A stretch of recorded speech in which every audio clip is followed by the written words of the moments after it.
Les grands titres de l'actualité, une présentation de Addict Remorquage et Transport et Mécanique, les spécialistes. Maintenant à Montmagny, c'est Addict, 234-34-61. Addict Remorquage et Transport, des professionnels qui peuvent vous aider dans une situation d'enlisement ou simple remorquage. Grâce à ses équipements de haute performance, Addict, c'est aussi le service de transport de tout genre et de mécanique. Maintenant à Montmagny, c'est Addict Remorquage et Transport au 234-3461.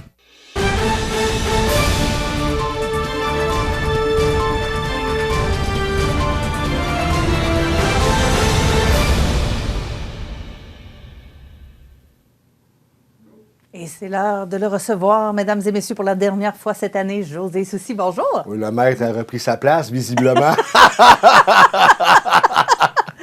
Oui, bon matin. José, c'est sûr qu'on va en parler. Là. Il y a eu des sorties de route. On sait que la chaussée est glissante. Elle l'est encore aujourd'hui. Donc, il reste beaucoup moins, d'autres. parce que là, on est sur l'asphalte pour la plupart des routes majeures, parce que, je veux dire, il fait quoi, 3-4 dehors, ça a fondu allègrement. Par contre, hier, c'était extrêmement glissant. J'étais au courant de quelques sorties de route, notamment à la frontière de Montmagny et Berthier-sur-Mer, quelques-unes également à Saint-Jean-Port-Joli. Rien de majeur. Par contre, là, heureusement, là, on a des nombres, aucun blessé grave, mais quand même, il fallait être prudent. Je pense qu'il y a beaucoup de personnes, après avoir lu la nouvelle sur CMA TV, qui ont décidé de rester à la maison. Et je pense que c'était la chose à faire si tu pouvais te le permettre, parce que c'est extrêmement glissant. Puis lorsque tu arrivais, exemple, dans les quatre coins ou dans des secteurs où il y avait beaucoup d'arrêts-stop, il ne fallait pas que tu ailles vite parce que c'était plus dur à arrêter. Puis on est quand même chanceux, il n'y a rien arrivé de majeur, heureusement d'ailleurs. Mais j'ai des bons pneus d'hiver, puis j'avais de la difficulté à monter certaines côtes. Là.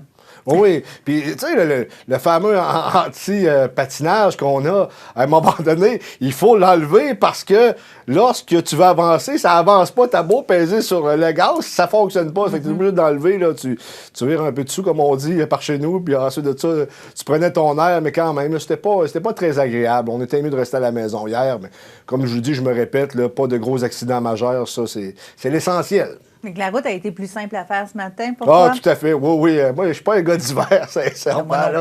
C'est ma pire saison. Remarque, cette année, j'ai pris la décision de ne pas me battre contre l'hiver parce que c'est un combat perdu que je perdais à toutes les années.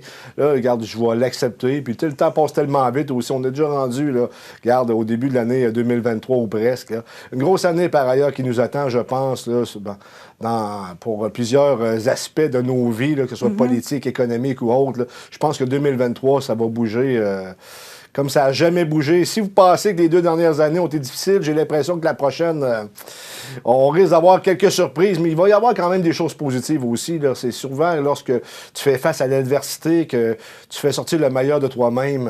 Nous verrons bien. J'imagine que tu veux parler économiquement, entre autres. Là, Surtout économiquement, là, je veux dire, j'en parle souvent. La dette au fédéral qui a doublé depuis 2015, je pense que je me répète à chaque émission. Au provincial, la même chose. Là, on a eu un chèque de 100 $ de Legault, là, le bouclier anti-inflation, mais on ne pourra pas avoir des chèques à tous les 3 mois aussi. Non, puis ça passe vite. Hein? Ben oui, absolument. En plus, ça a peut-être donné une bourrée pour les cadeaux de Noël, mais ensuite de ça, tu as l'épicerie qu'on annonce qui va possiblement augmenter entre peut-être 7 à 10 % si je ne me trompe pas. L'année passée, c'était 11 % peut-être. Là. C'est de plus en plus cher. L'essence qui monte, les denrées qui montent. Lorsque l'essence monte, tu sais, là, c'est un impact sur tout à peu près parce qu'on est au Québec, le Canada et les États-Unis, la plus grande frontière au monde. Donc, il y a énormément de circulation entre les deux pays. Il y a la question du transport. Si on parle des aliments, évident. Ça va faire augmenter le coût des aliments parce que le transport va augmenter aussi. Oui, puis si l'essence baisse drastiquement, ce qu'on souhaite, mais on rêve peut-être, mais ça va prendre un certain temps avant qu'il y ait une baisse des denrées. C'est très, très compliqué. J'espère qu'on va avoir des gouvernements qui vont être allumés et qui vont être en mesure peut-être de s'asseoir avec certains décideurs, notamment les grandes pétrolières, pour demander pourquoi c'est si cher que ça. Puis en même temps, vois-tu, tu as l'Alberta, là, que pour les fêtes, je pense qu'ils ont aboli temporairement une partie de leurs taxes sur l'essence. C'est l'Ontario qui l'avait fait. Au Québec, on n'a pas voulu le faire. On a préféré octroyer un chèque. Bon, ça reste à suivre pour 2023, mais c'est clair qu'on va surveiller ça de près pour vous, également pour nous, parce que moi, être journaliste, c'est commenter l'actualité. Ça nous touche, nous autres Ça me aussi, touche là. également. Oui, Là, je ça peux pas nous m'en touche. sortir. Là. Je ne vis pas sur la planète journalistique que je ne fais qu'observer. Là. Je subis également là, les contre-coups de l'économie. Oui, tout comme tout le monde. Ben, absolument. Dans le journal La Presse ce matin, j'ai lu un article qui se demandait c'est qui les premiers qui seront touchés pour les pertes d'emploi. Évidemment, on revient toujours à la même mécanique, donc la construction au début, parce qu'il y a moins de construction. Tout simplement. C'est là qu'on va couper. On ne va pas faire de nouveaux bâtiments ou agrandir nos maisons. Ou, jamais je croirais qu'à Montréal, on va construire des tours à bureaux. Là, sont pratiquement toutes vides. non, mais... c'est ça pareil. Oui, effectivement, le télétravail et la pandémie, le télétravail, tout ça, ça fait beaucoup de changements au niveau du travail, justement. Il y a beaucoup moins de gens qui se rendent au bureau, ou du moins, ils ne se rendent pas au bureau 5 jours sur 7, contrairement à avant. Donc, oui, il y a des bureaux qui se sont libérés énormément. Mais on a besoin quand même. Moi, personnellement, là, j'ai fait énormément de télétravail pendant la crise covidienne. C'était vraiment le temps que je renoue avec les gens là, de CMA-TV partout dans les conférences de presse parce que ça commençait à être quand même assez ennuyant. Là, toujours être seul avec soi-même. Il y a des bons côtés, il y a des mauvais côtés. Moi, c'est le temps qu'on reprenne la vie normale. Il y en a pour qui c'est plus difficile que pour d'autres, effectivement. On disait ça, si les gens font des coupures au niveau de l'emploi, on sait que présentement, on recherche énormément. On a besoin d'employés. Ça pourrait donner une chance, effectivement, mais moi, être un employeur, là, je me poserais la question. Si je coupe aujourd'hui à cause de l'inflation, en me disant « c'est pas grave, je vais rappeler mon employé dans quelques semaines », est-ce que l'employé va être encore disponible? C'est vraiment une question à se poser, je pense.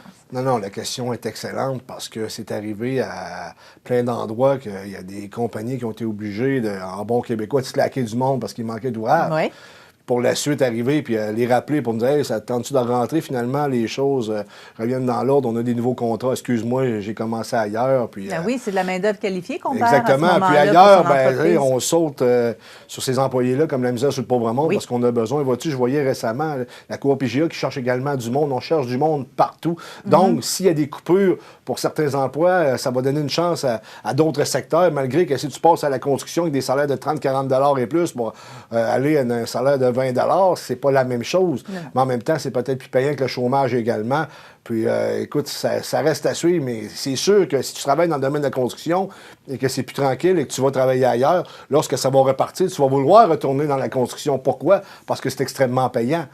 Je veux dire, c'est une situation économique qui est quand même difficile dans plusieurs aspects de cette vie-là. Et c'est pas facile pour la suite des choses, pour les employeurs. Pour une fois que c'est les employés qui ont le gros bout du bâton, mais en même temps, il faut un juste équilibre aussi. Tu sais, jadis, on avait une vision au Québec, surtout, comme aux États-Unis, qui n'est peut-être pas la même vision, notamment en Allemagne, c'est qu'on est toujours en opposition entre la partie patronale et la partie des employés ou la partie syndicale. Tandis qu'en Allemagne, là, j'ai parlé de l'Allemagne parce que je peux donner cet exemple-là, tu as souvent là, la partie syndicale avec la partie patronale qui sont assis à la même table et qui travaillent dans la même direction. Il va falloir que je pense qu'au Québec, comme au Canada, même aux États-Unis, mais ça nous regarde moins, qu'on procède de cette façon-là pour se sortir des problèmes qui s'en viennent. Il va falloir qu'on se serre à l'écoute, qu'on travaille ensemble et qu'on arrête de rivaliser entre les deux parties, là, justement, tirer la couverture de son bord toujours.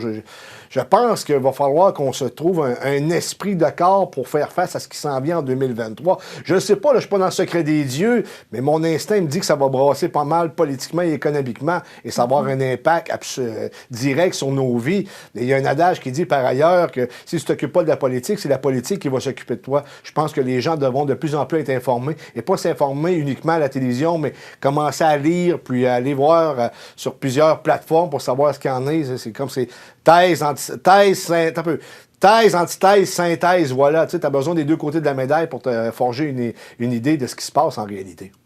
Je voudrais qu'on revienne sur les grands disparus de l'année 2022. Oui. Il y en a un qui vient tout juste de nous quitter.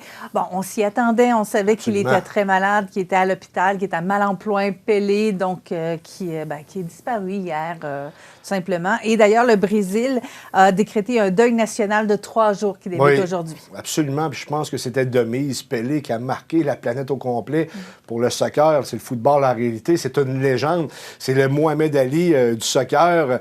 Je pourrais faire des comparaisons. C'est le joueur qui a représenté le mieux son sport, je pense. C'est un excellent ambassadeur, un pur gentleman. Il a fait de la politique également. Tu sais qu'il a terminé sa carrière sportive aux États-Unis. Hein? Il a quand même popularisé le football, le soccer aux États-Unis, mais c'est sûr qu'aux États-Unis, le sport, c'est le football américain et le baseball, mais quand même. Et tu sais que même ici, on a perdu Guy Lafleur cette année. Là.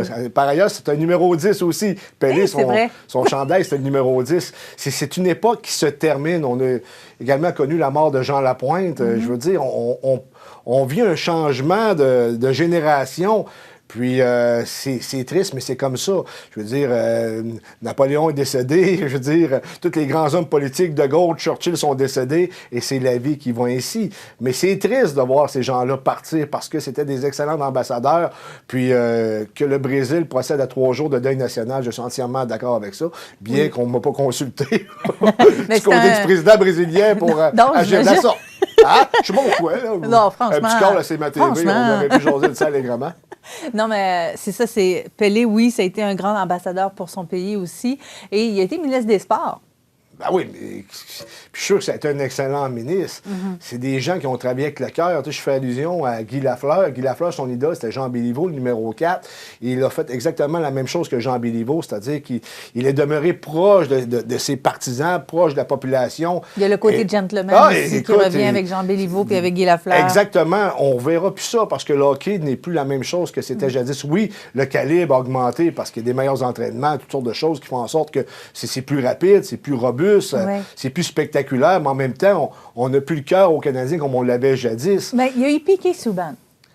Je veux dire, je sais que je suis loin, puis il était encore gentleman, il vient encore donner à Montréal. Oui, mais ça n'a rien à voir avec Guy Lafleur. Non, ça n'a rien à voir, mais dans les joueurs qui veulent encore faire une différence dans le reste de la sphère autre que sportive, je pense qu'il y a quand même lui qui aurait pu...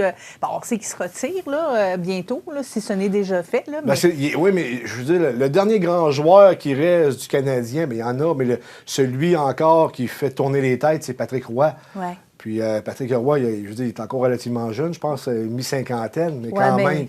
Je sais pas, il fait pas toujours tourner les têtes pour les bonnes raisons. Oui, mais c'est ça, il y a du caractère, c'est un gagnant. Hein, on se rappellera, je veux dire, la chicane qu'il y avait avec Mario Tremblay. Et par ailleurs, je pense pas cette année, ça fait peut-être 1 an ou 2, là, ils se sont réconciliés, puis je pense que c'était de bonne... C'était de mise. Si on en croit la publicité qui est passée dans le bye-bye l'année passée.